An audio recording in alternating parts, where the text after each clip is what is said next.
അഗാധമായി ചുള്ളിയാട്ടപ്പെട്ടു. ചുട്ടിയുടെ ജനം മാർവത്തൊഴുകാൻ ഇടവരുത്താതിട്ട് തക്കവണ്ണം എണ്ണയുണ്ടതിനാരെയും മനസ്സുകൊണ്ട് ധ്യാനിക്കുന്ന കാലത്തെങ്കിൽ എപ്പം പോതും ഏതവസരമാണ് നിൽക്കുന്ന രാശിയെങ്കിലപ്പെട ഉദയപ്രമാണമായിട്ട് കരം പിടിക്കാൻ സർവശക്തിരോഗനായിരിക്കുന്ന ജഗതീശ്വരന്മാര് എണ്ണയുണ്ടതിനാരെയും കരം ചേർത്തിരിക്കുന്ന ഒരു അനുഭവത്തെങ്കിൽ ക്ഷയം വരുത്താതെ രക്ഷിക്കുക വിളിച്ച് കഴിയില്ല ദേവാന്നിരിക്കുന്ന ഒരു ഭക്തിയുണ്ടാവട്ടെ മനസ്സെങ്കിലിക്കുക ഇവിടെ കൈയുടെ മുൻവരുന്ന കാലത്തെങ്കിൽ മറ്റൊരു ബുദ്ധിമുട്ട് വരുത്താതെ വേണം എണ്ണയുണ്ടതിനാരെയും മനസ്സുകൊണ്ട് ധ്യാനിച്ച് കൈയെടുത്ത് പോരുന്ന കാലത്തെങ്കിൽ ഇവിടെ കൈയെടുത്ത് പോരുന്ന കാലത്തെങ്കിൽ എൻ്റെ മുത്തപ്പ നല്ലതായിരിക്കുന്ന മാർഗത്തെങ്കിലും അനുഭവത്തെങ്കിലും ഒരു രക്ഷിക്കാൻ ഈശ്വരൻ അപ്പം കരം ചേർത്തിട്ട് അനുഭവത്തെ ക്ഷയം വരുത്താതെ ചേർത്ത് പോകുന്നുണ്ടോ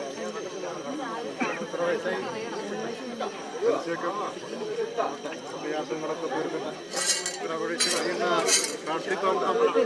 ഭഗവാനായിരിക്കുന്ന കന്നുകളാണ്